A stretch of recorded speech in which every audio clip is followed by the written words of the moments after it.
ಭಾರತ್ ಮಾತಾ ಕಿ. ಸ್ವಲ್ಪ ಜೋರಾಗಿ ಹೇಳ್ರಪ್ಪ, ಅಭ್ಯಾಸ ಮಾಡೋಣ. ಭಾರತ್ ಮಾತಾ ಕಿ. ನೆನ್ನೆ ಧರ್ಮಸ್ಥಳದಾಗ ಅಲ್ಲೇ ಹೇಳವ್ರಪ್ಪ, ಯಾರ ಮುಂದೆ? ಸಿದ್ದರಾಮಯ್ಯ ಡಿ ಕೆ ಶಿವಕುಮಾರ್ ಮುಂದೆ ಭಾರತ್ ಮಾತಾ ಕಿ ಜಯ ಅಂತ ಹೇಳವ್ರೆ. ಇಲ್ಲೇನು ಹೇಳಕ್ಕೆ, ಇಲ್ಲೇ ನಾವಿರೋದಲ್ವಾ? ಭಾರತ್ ಜೈ. ಅಲ್ಲಿ ಹೇಳಕ್ಕೆ ಎಷ್ಟು ಧೈರ್ಯ ಇರ್ಬೇಕು ಅವ್ರಿಗೆ, ಇಲ್ಲಿ ನಾವ್ಯಾಕೆ ಭಯ ಬೀಳಬೇಕು? ಬಂಧುಗಳೇ, ಮೊದಲನೇದಾಗಿ ಇಲ್ಲಿ ಬಂದಿರತಕ್ಕಂಥ ಎಲ್ಲ JDS ಕಾರ್ಯಕರ್ತರಿಗೆ, ಮುಖಂಡರಿಗೆ ನಾನು ಮೊದಲನೇದಾಗಿ ಶಿರಸಾವಹಿಸಿ ನಮಿಸಿ ನಿಮ್ಮೆಲ್ಲರಿಗೂ ಕೂಡ ಅಭಿನಂದನೆಗಳನ್ನು ಸಲ್ಲಿಸ್ತಾ ಇದ್ದೀನಿ. ಅಭಿನಂದನೆಗಳು. ಚಪ್ಪಾಳೆ ಹೊಡೆದ್ಬಿಟ್ರಿ, ಯಾಕೆ ಅಂತ ಕೇಳಿಲ್ಲಲ್ಲ. ಮೊನ್ನೆ ನಡೆದಂಥ ಲೋಕಸಭಾ ಚುನಾವಣೆಯಲ್ಲಿ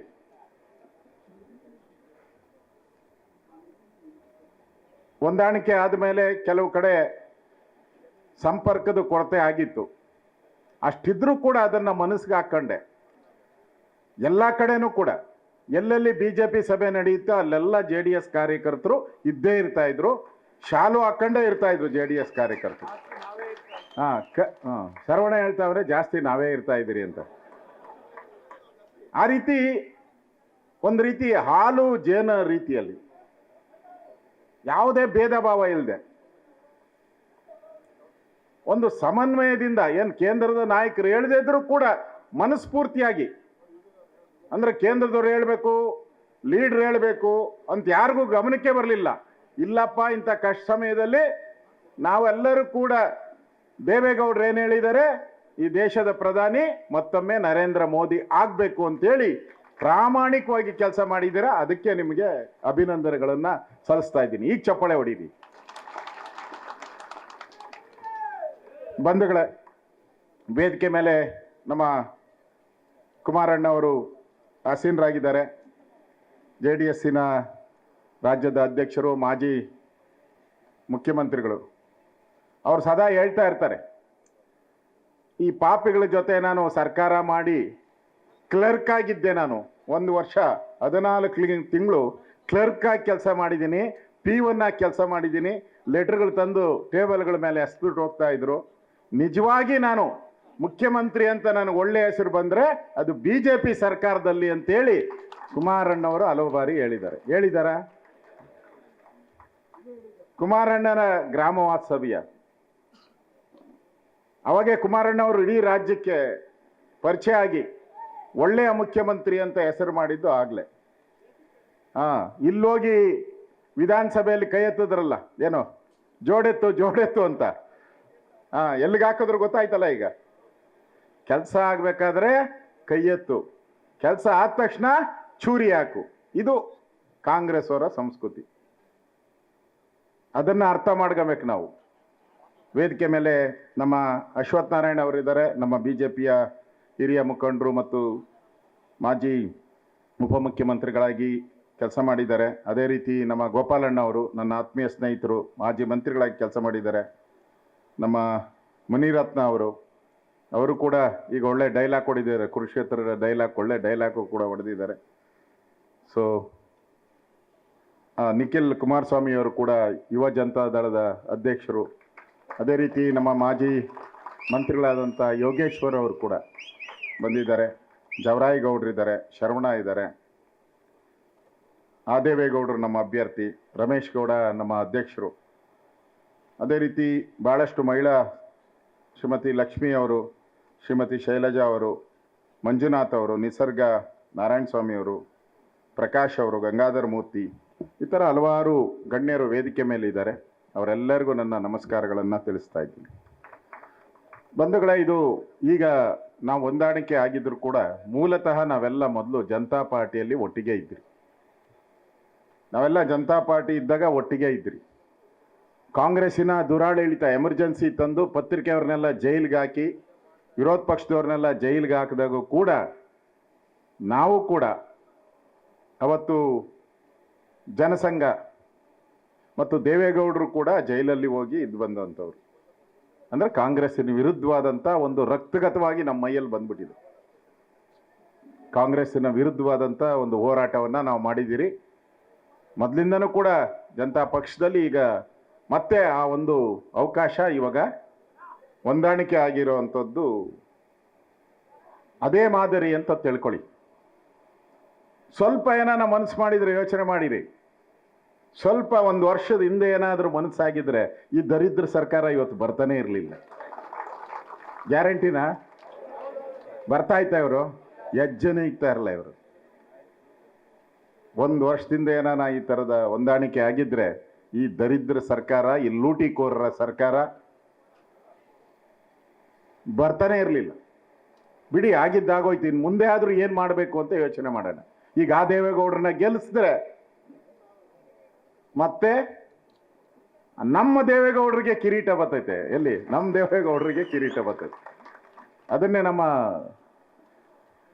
ಫಿಲಮ್ ಮುನಿರತ್ನ ನಮ್ಮ ಡೈರೆಕ್ಟರ್ ಹೇಳಿದ್ದು. ನಮ್ಮ ಡೈರೆಕ್ಟರ್ ಅವರು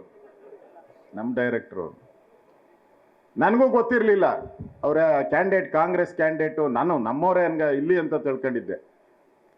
ನನಗೂ ಗೊತ್ತಿರಲಿಲ್ಲ ಅವರು ಕ್ಯಾಂಡಿಡೇಟು ಬೇರೆ ಕಡೆ ಎಲ್ಲೋ. ಮುನಿರತ್ನ ಅವರು ಹೇಳ್ತಾ ಇದ್ರು ಮಹಾರಾಷ್ಟ್ರ ಬಂದಿರೋದು, ಅಂದರೆ ರಾಮೋಜಿ ರಾವ್ ಅಂತ ಈಗ ಹೆಸರು ಬದಲಾವಣೆ ಮಾಡ್ಕೊಂಡು ಗೌಡ ಅಂತ ಇಟ್ಕೊಂಡಿದ್ದಾರೆ ಅಂತ ನನಗೆ ಗೊತ್ತಿರಲಿಲ್ಲ. ಮುನಿರತ್ನಮ್ಮವರು ರಿಸರ್ಚ್ ಮಾಸ್ಟ್ರು. ಅವರು ರಿಸರ್ಚ್ ಮಾಡಿ ನೋಡಿ, ಎಲ್ಲ ರಿಸರ್ಚ್ ಮಾಡಿ ಹೇಳಿದ್ದಾರೆ.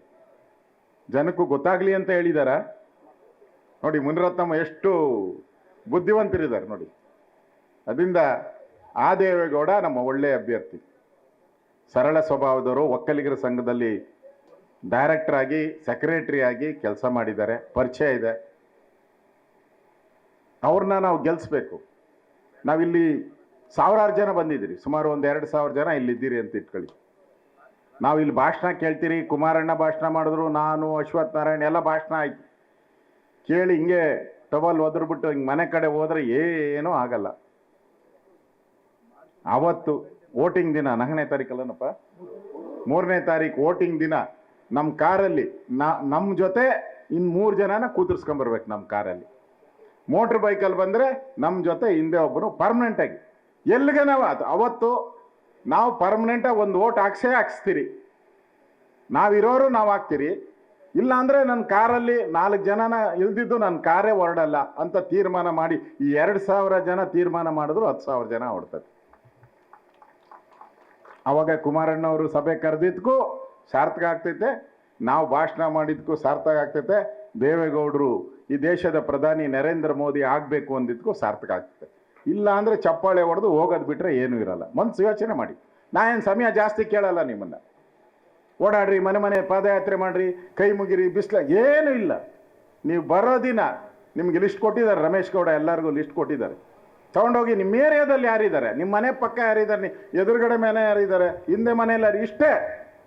ದೂರನೂ ಹೋಗ್ಬೇಡಿ ನೀವು. ನಿಮ್ಮ ಮನೆ ಸುತ್ತು ಇರೋ ಅಂಥವ್ರನ್ನ 4 ಜನ ಮಾತಾಡ್ಕೊಂಡು ಫೋನಲ್ಲಿ, ನಾನು ಇಷ್ಟು ಗಂಟೆಗೆ ಹೊರಡ್ತೀನಪ್ಪ, ನಮ್ಮದು ಪೋಲಿಂಗ್ ಸ್ಟೇಷನ್ನು ಈ ಥರ ಜಯನಗರದಲ್ಲಿದೆ, ನಮ್ಮದು RR ನಗರದಲ್ಲಿದೆ, ಎಲ್ಲೋ ಒಂದು ಕಡೆ ಬೊಮ್ಮನಹಳ್ಳಿಯಲ್ಲಿದೆ, ಎಲ್ಲೋ ಒಂದು ಕಡೆ ಹೇಳಿ ನಾನು ಹೋಗ್ತಾ ಇದ್ದೀನಿ, ನೀವೆಲ್ಲ ಬರಬೇಕು ಅಂತ ಕರ್ಕೊಂಡು ಅವ್ರಿಗೆ ಏನಾನ ಕಾಫಿ ಕೊಡಿಸಿ ಸೀದಾ ಕರ್ಕೊಂಡು ಓಟ್ ಹಾಕಿ ಬಂದರೆ ಈ ಸಭೆ ಮಾಡಿದ್ಕೂ ಸಾರ್ಥಕ ಆಗ್ತೈತೆ. ಆ ದೇವೇಗೌಡರು ಗೆದ್ದೇ ಗೆಲ್ತಾರೆ. ಆ ವಿನಂತಿಯನ್ನು ನಾನು ಮಾಡ್ತಾ ಇದ್ದೀನಿ. ಇದು ಇಂಪಾರ್ಟೆಂಟು. ಚುನಾವಣೆಗೆ ನಾವೇನು ಮಾಡ್ತೀರಿ ಅಂತ ಇಂಪಾರ್ಟೆಂಟು. ಚುನಾವಣೆಗೆ ನಾವೇನು ಕೆಲಸ ಮಾಡಿದ್ರಿ ಅಂತ ಇಂಪಾರ್ಟೆಂಟು. ಹಾಗೆ ಹೋಗಲ್ಲ. ಇವರು ಕಾಂಗ್ರೆಸ್ ಅವ್ರು ಇರೋ ಕೊಳೆಯನ್ನು ತೊಳಿಬೇಕಾದ್ರೆ ಸರ್ಫ್ ಹಾಕಿ ಪರ್ಕೆ ತಗೊಂಡು ತೊಳಿಬೇಕೀಗ, ಅಷ್ಟು ಕುಲಿಗೆಡಿಸ್ಬಿಟ್ಟಿದ್ದಾರೆ. ಸರ್ಫ್ ಹಾಕಬೇಕು ಅಂದರೆ ಕೈ ನಾವೆಲ್ಲ ಸೋಪ್ ಮಾಡ್ಕೊಬೇಕು. ಪರ್ಕೆ ತಗೊಳ್ಬೇಕು ಗುಡ್ಸೋಕ್ಕೆ. ಇಲ್ಲ ಹಂಗೆ ಹೋಗು ಅಂದರೆ ಮಂತ್ರ ಹಾಕಿದ್ರೆ ಯಾವ ಮಾವಿನಕಾಯಿನೂ ಉದುರಲ್ಲ. ನಿಮಗೆ ಗೊತ್ತಿರಲಿ, ಈಗ ಮುಗಿದೋಗಿದೆ. 6 ಫೇಸ್ ಎಲೆಕ್ಷನ್ ಮುಗ್ದಿದೆ. ಇನ್ನೊಂದೇ ಒಂದು ಫೇಸ್ ಎಲೆಕ್ಷನ್ ಇರೋದು. ಅಶ್ವತ್ಥನಾರಾಯಣ ಅಲ್ಲಪ್ಪನ ಇನ್ನೊಂದೇ ಫೇಸ್ ಎಲೆಕ್ಷನ್ ಇರೋದು 1ನೇ ತಾರೀಕು. ನೋಡಿ, ಅದು ಒಂದೇ. BJPಗೆಲ್ಲ ಒಂದೇ. ಕುಮಾರಣ್ಣಂದು ಒಂದೇ, ನಂದು ಅಶೋಕನೂ ಒಂದೇ. ಇವಾಗ ಬಂದಿರೋ ಎಲ್ಲ ಸಮೀಕ್ಷೆಗಳು ಮೊನ್ನೆ ಒಂದು ಸ್ವಲ್ಪ ಎರಡನೇದು ಮೂರನೇದರಲ್ಲಿ ಸ್ವಲ್ಪ ಆಟ ಆಡ್ತಾ ಇದ್ರು ಅವರು, ನಾವು ಹಂಗೆ ಹಿಂಗೆ ನಾವು ಬಂದ್ಬಿಡ್ತೀರಿ ಅಂತ. ಈಗ 4, 5, 6 ಆದಮೇಲೆ ಸದ್ಯ ಇಲ್ಲ ಅವ್ರದ್ದೀಗ. ಆ ಚುನಾವಣಾ ಚಾಣಕ್ಯ ಯಾರು? ಪ್ರಶಾಂತ್ ಕಿಶೋರ್ ಓಪನ್ ಆಗಿ ಹೇಳ್ಬಿಟ್ಟು, ಅವ್ರೇನು ನಮ್ಮ ಪಾರ್ಟಿಯವರಲ್ಲ, ಅವರು ವೆಸ್ಟ್ ಬೆಂಗಾಲ್ನ ಮಮತಾ ಬ್ಯಾನರ್ಜಿಗೆ ಅಡ್ವೈಸರ್ ಆಗಿದ್ದವರು. ಅವರು ಬಿಜೆಪಿ ವಿರುದ್ಧವಾಗಿ ಪ್ರತಿ ಸರಿನೂ ಮೋದಿಯವ್ರನ್ನ ಬೈತಾ ಇದ್ರು ಅವರು, ಪ್ರತಿ ಸರಿನಲ್ಲಿ ಇವತ್ತಿಗೂ ಬೈತಾ ಇದ್ರು. ಇವತ್ತು ಅವ್ರು ಹೇಳಿದ್ದಾರೆ ಒಂದು ವಾರದಿಂದ, ಯಾರು ಏನೇ ಮಾಡಿದ್ರು ಕೂಡ ನರೇಂದ್ರ ಮೋದಿ ದೇಶದ ಪ್ರಧಾನಿ ಆಗ್ತಾರೆ. ಬಿಜೆಪಿ ಒಂದೇ ಇಂಡಿವಿಜುವಲ್ ಆಗಿ 300 ಆಸುಪಾಸು ಬರುತ್ತೆ, ಟೋಟಲ್ ಆಗಿ ಎಲ್ಲನೂ ಕೂಡ 370 ದಾಟ್ತೈತೆ ಅಂತ ಹೇಳಿದ್ರು. ಇದಕ್ಕಿಂತ ಇನ್ನೇನು ಬೇಕು? ನರೇಂದ್ರ ಮೋದಿ ಪ್ರಧಾನಿ ಆದಮೇಲೆ ಈ ಕಾಂಗ್ರೆಸ್ಸರು, ಭ್ರಷ್ಟ ಕಾಂಗ್ರೆಸ್ಸವರು ಇರಬೇಕಂತ ಯೋಚನೆ ಮಾಡಬೇಕಲ್ಲ ನಾವು. ಆ ಯೋಚನೆ ಮಾಡಬೇಕಾದ್ರೆ ಈ ಚುನಾವಣೆ ಗೆದ್ರೆ ತಾನೇ ನಮಗೇನೋ, ಈ ಚುನಾವಣೆ ಗೆಲ್ಲಬೇಕು ನಾವು.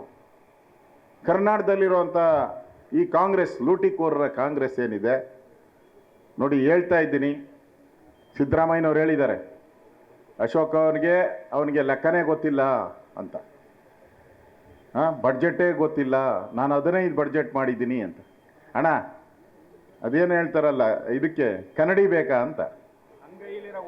ಅಂಗೈ ಇರೋಕೆ ಈಗ ನಾವೇ ನಮ್ಮನೇನೆ ತಗೊಳಪ್ಪ, ನಮ್ಮನೇಲಿ ನಾವು ಸಫಿಷಿಯೆಂಟ್ ಇದ್ದೀರಿ ಅಂತ ಹೇಳಿದ್ರೆ ಸಾಲ ಯಾಕೆ ಮಾಡ್ಬೇಕಪ್ಪ? ನೀನು ಹೋಗಿ ಸಾಲ ಮಾಡ್ತೀಯ, ಕಂಡೋರ್ ಮನೆ ಬಾಗಲ್ಲಿ ನಿಂತ್ಕೊಂಡು ಸಾಲ ಕೇಳ್ತೀಯ ಅಂದಮೇಲೆ ನಿನ್ನ ಬಡ್ಜೆಟ್ ಎಲ್ಲಿ ಬಂತು? ನಿಂದು ಸಾಲಗಾರ ಆಗಿದೆಯಲ್ಲ ಇವತ್ತು, ಸಾಲ ಕೊಡೋರು ಇಲ್ಲ, ಲಕ್ಷಾಂತರ ಕೋಟಿ ಸಾಲ ಮಾಡ್ತಾ ಇದ್ದಾರೆ, ದುಡ್ಡಿಲ್ಲ.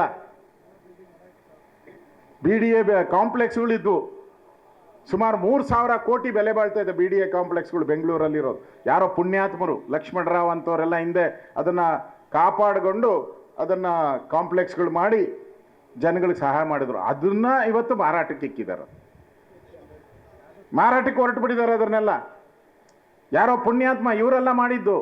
ಆ ಪುಣ್ಯಾತ್ಮ ಮಾಡಿದ್ದಂಥ ಸಂಪಾದನೆನೂ ಕೂಡ ಅದರಿಂದ ಒಂದಷ್ಟು ಬಾಡಿಗೆ ಬರ್ತಾ ಇತ್ತು. ಈ ಕೋಳಿ ಮೊಟ್ಟೆ ಇಕ್ತೈತಲ್ಲ, ದಿನ ಒಂದೊಂದು ಮೊಟ್ಟೆ ಇಕ್ತಾ ಇತ್ತಂತೆ. ಅವನಿಗನ್ನಿಸ್ತು, ದಿನ ಯಾಕೆ ಕೋಳಿನೇ ತಿಂದು ಬಿಡೋಣ ಅಂತ, ಹಂಗೆ ತಿನ್ನಕ್ಕೆ ಹೊರಟಿದ್ದಾರೆ ಇವರು. ಕೋಳಿನೇ ತಿನ್ನಕ್ಕೆ ಹೊರಟಿದ್ದಾರೆ ಇವತ್ತು ಕಾಂಗ್ರೆಸ್ಸು. 100 ಕೋಳಿನೂ ಇಲ್ಲ, ಮೊಟ್ಟೆನೂ ಇಲ್ಲ, ಎರಡನ್ನೂ ತಿಂದಾಕ್ತಾ ಇದ್ದಾರೆ. ಈಗ ಎಲ್ಲ ಕಳಿಸ್ಬೇಕಲ್ಲ ATM ಆಗಿ.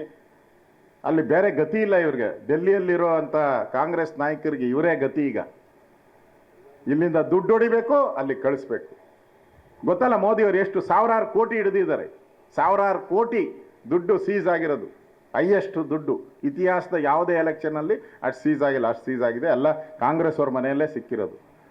ಒಬ್ಬ ಮಂತ್ರಿ ಮನೆಯಲ್ಲಿ, ಕಾಂಗ್ರೆಸ್ಸಿನ ಮಂತ್ರಿ ಮನೆಯಲ್ಲಿ 60 ಕೋಟಿನೂ ಏನೋ ಸಿಕ್ಕಿದೆ. ಮಂತ್ರಿ ಮನೆಯಲ್ಲ, ಅವನು PA ಮನೆಯಲ್ಲಿ.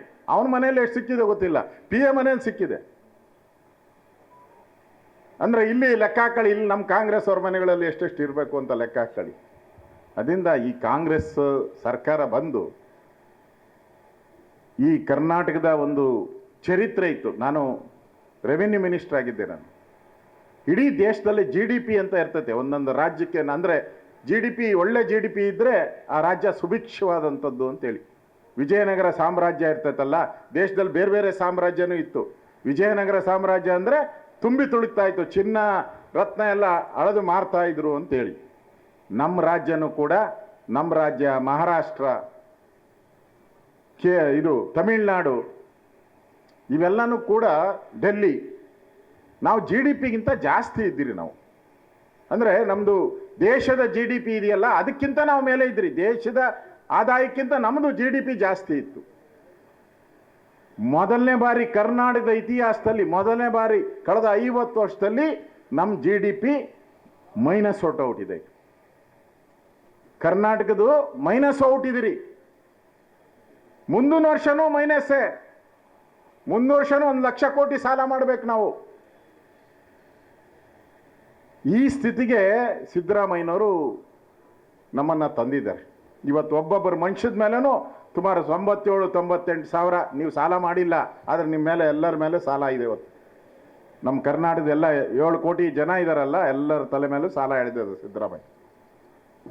ಅದರಿಂದ ಈ ಸರ್ಕಾರ ಇಷ್ಟು ವರ್ಸ್ಟಾಗಿ ಇರೋವಂಥ ಸರ್ಕಾರವನ್ನು ನಾವು ಇವತ್ತು ನೋಡ್ತಾ ಇದ್ದೀವಿ. ಈ ಬದಲಾವಣೆಯನ್ನು ಬಯಸಬೇಕಾದ್ರೆ ಈ MLC ಚುನಾವಣೆಗಳಿಂದನೇ ಬದಲಾವಣೆಗಳನ್ನು ಬಯಸಬೇಕು. ನಾವು ಮೋದಿ ಅವರಿಗೆ ಒಂದು ಸ್ಟ್ರೆಂತ್ ಕೊಡಬೇಕಲ್ಲ, ನಾವು ಇದು ಗೆದ್ದಿದ್ದೀರಿ, ಜನಕ್ಕೂ ಒಂದು ಕಾನ್ಫಿಡೆನ್ಸ್ ಕೊಡಬೇಕು, ನಾವು ಇದನ್ನು ಗೆದ್ದಿದ್ದೀರಿ ಅನ್ನೋ ಕಾನ್ಫಿಡೆನ್ಸನ್ನು ನಾವು ಕೊಡಬೇಕಾಗಿದೆ. ಆ ದೃಷ್ಟಿಯಿಂದ ಇವತ್ತು ಕುಮಾರಣ್ಣ ಅವರು, ನಮ್ಮ JDSನ ಅಧ್ಯಕ್ಷರಾದಂಥ ರಮೇಶ್ ಗೌಡರು, ನಮ್ಮ ಎಲ್ಲ ಇತರ ಮುಖಂಡರೆಲ್ಲರೂ ಕೂಡ ಸಭೆ ಕರೆದಿರೋವಂಥದ್ದು ಇದೇ ಉದ್ದೇಶ ಇಟ್ಕೊಂಡು ಕರೆದಿದ್ದಾರೆ. ಈ ಉದ್ದೇಶದಲ್ಲಿ ನಾವೆಲ್ಲರೂ ಕೂಡ ಕೆಲಸ ಮಾಡೋಣ, ಆ ದೇವೇಗೌಡರನ್ನ ಗೆಲ್ಸೋಣ. ಇವತ್ತು ಕರ್ನಾಟಕದಲ್ಲಿರುವಂಥ ಸರ್ಕಾರ ಏನಿದೆ ಅದು ನಾವು ನೋಡ್ತಾ ಇದ್ದೀರಿ, ಕಳೆದ 1 ವರ್ಷದಲ್ಲಿ ಕಾನೂನು ಸುವ್ಯವಸ್ಥೆ ಅನ್ನೋದು ಇಲ್ಲೇ ಇಲ್ಲ. ಯಾರು ಹೋಮ್ ಮಿನಿಸ್ಟ್ರು ಅನ್ನೋದು ಯಾರಿಗೂ ಗೊತ್ತೇ ಇಲ್ಲ. ಹೋಮ್ ಮಿನಿಸ್ಟ್ರನ್ನ ಬಿಟ್ಬಿಟ್ಟು ಬೇರೆಯವರೇ ಹ್ಯಾಂಡಲ್ ಮಾಡ್ತಾ ಇದ್ದಾರೆ. ಹೋಮ್ ಮಿನಿಸ್ಟ್ರನ್ನ ಬಿಟ್ಬಿಟ್ಟು ಬೇರೆಯವರೇ ಹ್ಯಾಂಡಲ್ಗಳು ಮಾಡ್ತಾ ಇದ್ದಾರೆ ಹೋಮ್ ಮಿನಿಸ್ಟ್ರಿ. ಅವ್ರಿಗೇನು ಬೆಲೆ ಕೊಟ್ಟಂಗೆ ಕಾಣಿಸ್ತಾ ಇಲ್ಲ ನನಗೆ, ಎಲ್ಲ ಇವರೇ ಮಾಡ್ತಾ ಇದ್ದಾರೆ. ಇವತ್ತು ನೋಡಿದೆ ಸರಾಸರಿ ದೇಶದ ಇದರಲ್ಲಿ 45% ಜಾಸ್ತಿ ಆಗಿದೆ ಕ್ರೈಮ್ ರೇಟ್ ಈ ವರ್ಷ. 45% ಕ್ರೈಮ್ ರೇಟು ಜಾಸ್ತಿ ಆಗ್ಬಿಟ್ಟಿದೆ ಈ ರಾಜ್ಯದಲ್ಲಿ.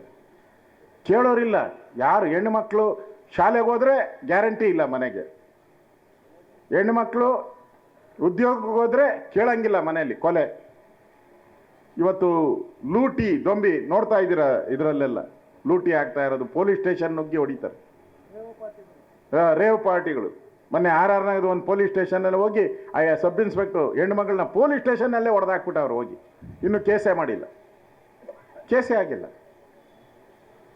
ಮೊನ್ನೆ ಮಂಗಳೂರಲ್ಲಿ, ಉಡುಪಿಯಲ್ಲಿ ದಾಂಧಲೆ, ವಾರ್, ಮಚ್ಚು ಲಾಂಗ್ ತಗೊಂಡು ವಾರ್ ಮಾಡ್ತಾ ಇದ್ದಾರೆ, ಕೇಳೋರೇ ಇಲ್ಲ. ಈ ಥರ ಕರ್ನಾಟಕದಲ್ಲಿ ಇವತ್ತು ಸರ್ಕಾರ ನಡೀತಾ ಇದೆ.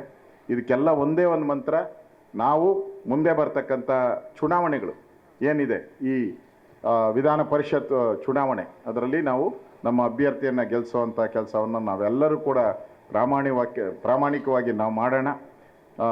ಮೊನ್ನೆ ಯಾರೋ ಶಿವರಾಮೇಗೌಡ ಅಂತ ನಮ್ಮ ಪಾರ್ಟಿಯಲ್ಲಿ ಏನು ಇಲ್ಲ, ಅವರು ರಾಜೀನಾಮೆ ಕೊಟ್ಟವ್ರಂತೆ. ನನಗೆ ಗೊತ್ತಿಲ್ಲ ಯಾವ ಪಾರ್ಟಿಗೆ ರಾಜೀನಾಮೆ ಕೊಟ್ಟರು. ಅವ್ರು ಹೇಳಿದ್ದಾರೆ, ನೋಡು ಕುಮಾರಣ್ಣನ ಮೇಲೆ ಎಲ್ಲ ಆಪಾದನೆ ಮಾಡಿಬಿಡ್ರಿ, ನಾನು ಮೋದಿಗೆ ಹೇಳ್ಬಿಟ್ಟು JDSನ BJPನ ಭಾಗ ಮಾಡಿಬಿಡ್ತೀನಿ ಅಂತ. ಎಂಚ ಚಂಡಾಳ್ರಿ ಇವರು, ಲೆಕ್ಕ ಹಾಕೊಳ್ಳಿ. ಅಂದರೆ ಕಾಂಗ್ರೆಸ್ ಅವ್ರ ಐಡಿಯಲ್ಲಿ ಲೆಕ್ಕ ಹಾಕೊಳ್ಳಿ. ಅಲ್ಲ, ಎಂಥ ಐಡಿಯಾ ಇವ್ರದ್ದು, ಎಂಥ ಕುತಂತ್ರಿಗಳು ಇವರು ಅಂತೇಳಿ. ಅಂದರೆ ಅವ್ರಿಗೆ ಎದುರ್ಸಕ್ಕೆ ಧೈರ್ಯ ಇಲ್ಲ ಅವ್ರಿಗೆ. ಇದೆಲ್ಲ ಮುಂದೆ ಬರೋವಂಥ ಏನಾದರೂ MLA ಎಲೆಕ್ಷನ್ ಬಂದರೆ BJP JDS ಒಟ್ಟಿಗೆ ಹೋದರೆ ನಮ್ಗೆ ಉಳ್ಗಾಲ ಇಲ್ಲ, ಅದಕ್ಕೆ ಬರೆದು ಮಾಡ್ಕೊಂಬಿಟ್ಟಿದ್ದಾರೆ. ಸರ್ವೇನೇ ಬೇಡ, ಅದಕ್ಕೆ ಸರ್ವೇನೇ ಬೇಕಾಗಿಲ್ಲ. ನಾವಿಬ್ಬರು ಒಟ್ಟಿಗೆ MLA ಎಲೆಕ್ಷನ್ಗೆ ಹೋದರೆ ಅವ್ರ ಗ್ಯಾರಂಟಿ ತೋಪು, ಗ್ಯಾರಂಟಿ ಚೊಂಬೆ. ಹಾಕಿದ್ರಲ್ಲ ಅಡ್ವರ್ಟೈಸ್ಮೆಂಟು, ಆ ಚೊಂಬು ಅವ್ರ ಕೈ ಕೊಟ್ಬಿಡ್ತೀರ ಅಷ್ಟೇ ನಾವು. ಅದು ಗೊತ್ತಾಗಿ ಈಗ ಈ ಟ್ರಿಕ್ಸನ್ನು ಮಾಡ್ತಾ ಇದ್ದಾರೆ. ಅದಕ್ಕೆ ನಾವು JDS ಕಾರ್ಯಕರ್ತರು ಎಚ್ಚರದಿಂದ ಇರಬೇಕು. ನಾವು ಈ ಚುನಾವಣೆಯನ್ನು ನಮ್ಮ ಚುನಾವಣೆ ಅಂತ ತಿಳ್ಕೊಂಡು ತಾವೆಲ್ಲರೂ ಗೆಲ್ಲಿಸ್ಬೇಕು ಅಂತೇಳಿ ಮತ್ತೊಮ್ಮೆ ಮೊನ್ನೆ ಪಾರ್ಲಿಮೆಂಟ್ ಎಲೆಕ್ಷನ್ಗೆ ತಾವೆಲ್ಲ ಸಹಾಯ ಮಾಡಿದ್ದೀರಾ. ನಿಮ್ಮೆಲ್ಲರಿಗೂ ಧನ್ಯವಾದಗಳನ್ನು, ಅಭಿನಂದನೆಗಳನ್ನು ಸಲ್ಲಿಸ್ತಾ ಇದ್ದೀನಿ. ಗ್ಯಾರಂಟಿ ನ್ಯೂಸ್, ಸುದ್ದಿ ಖಚಿತ, ನ್ಯಾಯ ನಿಶ್ಚಿತ.